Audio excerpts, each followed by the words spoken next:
Bismillahirrahmanirrahim. Assalamualaikum warahmatullahi wabarakatuh. Perkenalkan, nama saya Alvina Afrelia, NPM 1901011014, kelas PAIC semester 5 dengan nomor urut D073.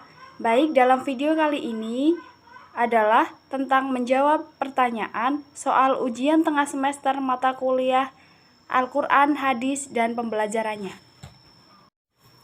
Pertanyaan yang pertama yaitu bagaimana konsep Merdeka Belajar dan Pendidikan 4.0? Konsep Merdeka Belajar sangatlah berbeda dengan kurikulum yang pernah ada dan digunakan oleh pendidikan formal di Indonesia. Konsep pendidikan baru ini sangat memperhitungkan kemampuan dan keunikan kognitif individu para siswa. Berikut ini merupakan konsep Merdeka Belajar dan Pendidikan 4.0. Yang pertama, asesmen kompetensi minimum. Perbedaan konsep pendidikan baru ini dengan kurikulum yang dilakukan sebelumnya adalah siswa diharapkan mampu menunjukkan kemampuan minimum dalam hal literasi dan numerik. Fokusnya bukan sebanyak apa siswa mampu mendapatkan nilai melalui penugasan dari guru, tetapi bagaimana siswa mampu berpikir secara kritis menggunakan kemampuan kognitifnya. Dalam bidang literasi misalnya, bila pada kurikulum sebelumnya, siswa lebih banyak diharapkan menghafal dan menerapkan materi yang mereka baca, dalam konsep asesmen kompetensi, siswa diharapkan bisa berpikir logis untuk mengabstraksi maksud dan tujuan dari materi. Yang kedua, survei karakter. Cukup melegakan bahwa pada akhirnya pemerintah mengakui pendidikan di Indonesia adalah investasi yang mahal, sebab setiap daerah memiliki keunikan manusia yang berbeda-beda dan tidak mungkin dipaksa untuk menerapkan satu sistem dengan indikator tetap. Pada konsep survei karakter, pemerintah akan menilai secara menyeluruh terkait kualitas pendidikan di sekolah, bukan hanya tentang hasil belajar, tetapi juga ekosistem dan infrastruktur pendidikan yang tersedia.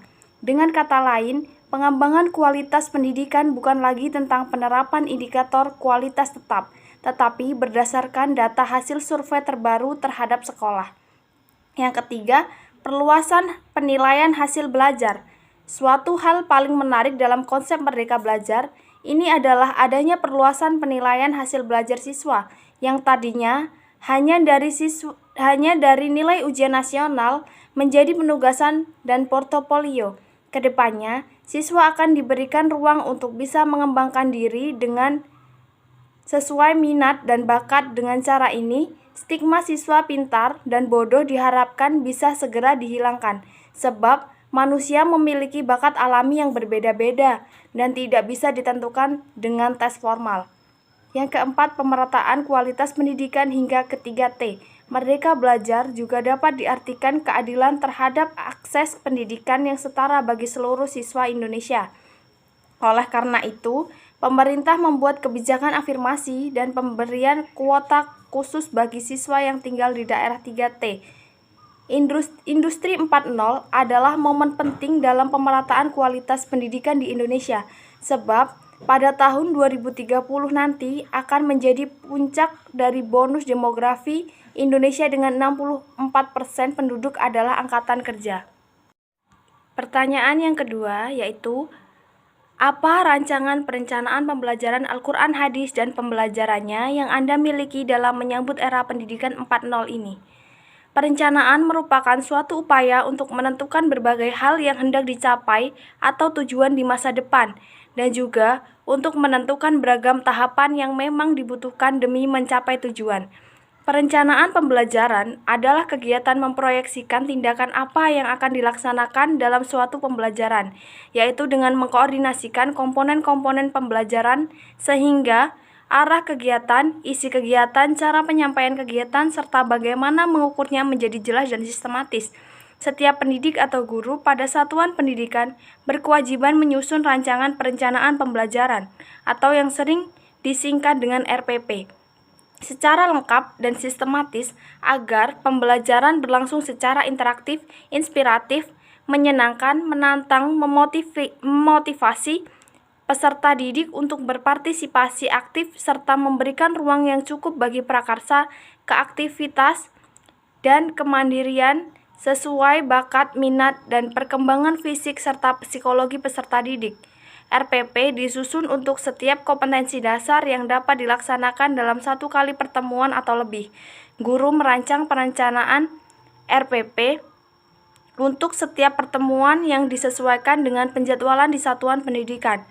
Komponen dalam rancangan perencanaan pembelajaran meliputi identitas mata pelajaran, standar kompetensi, kompetensi dasar, indikator pencapaian kompetensi, tujuan pembelajaran, materi ajar, alokasi waktu, metode pembelajaran, kegiatan pembelajaran, penilaian hasil belajar, dan sumber belajar. Pertanyaan selanjutnya atau pertanyaan nomor 3 yaitu bagaimana strategi pembelajaran Al-Quran Hadis dan pembelajarannya dalam menghadapi tantangan era pendidikan 4.0.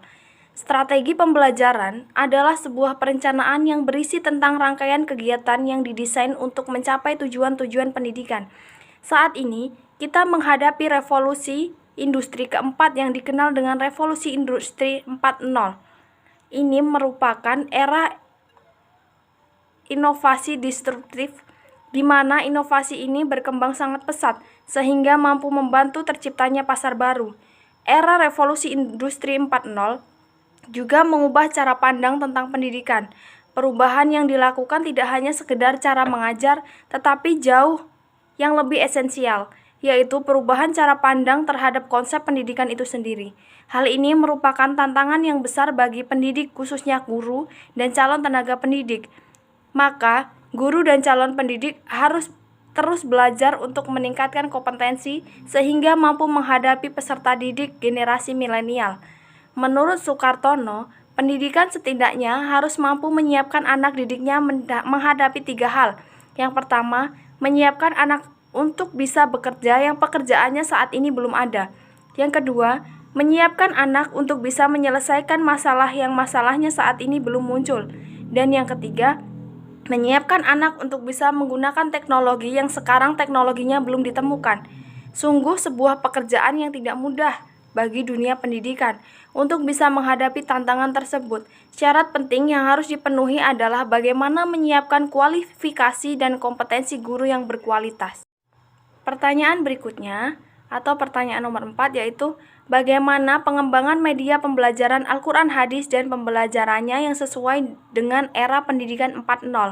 Media adalah sarana atau alat yang digunakan untuk menyampaikan pesan dari pengirim pesan kepada penerima pesan, dengan tujuan meningkatkan pemahaman penerima pesan. Pendidikan sekarang tidak dapat lepas dari media yang digunakan untuk proses pembelajaran.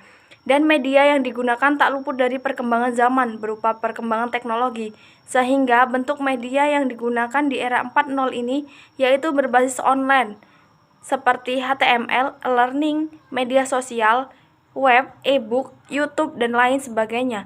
Metode belajar akan lebih bervariasi sesuai perkembangan zaman yang selalu menuntut perubahan sehingga peserta didik tidak bosan. Pembelajaran dapat dilakukan melalui penayangan slide pada media, Microsoft PowerPoint, dan sebagainya.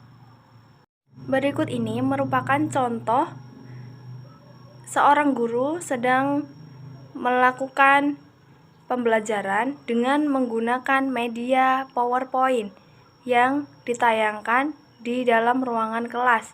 Media PowerPoint dapat digunakan untuk mempermudah guru menyampaikan informasi kepada peserta didik, sehingga peserta didik akan lebih mudah memahami materi apa yang disampaikan oleh guru.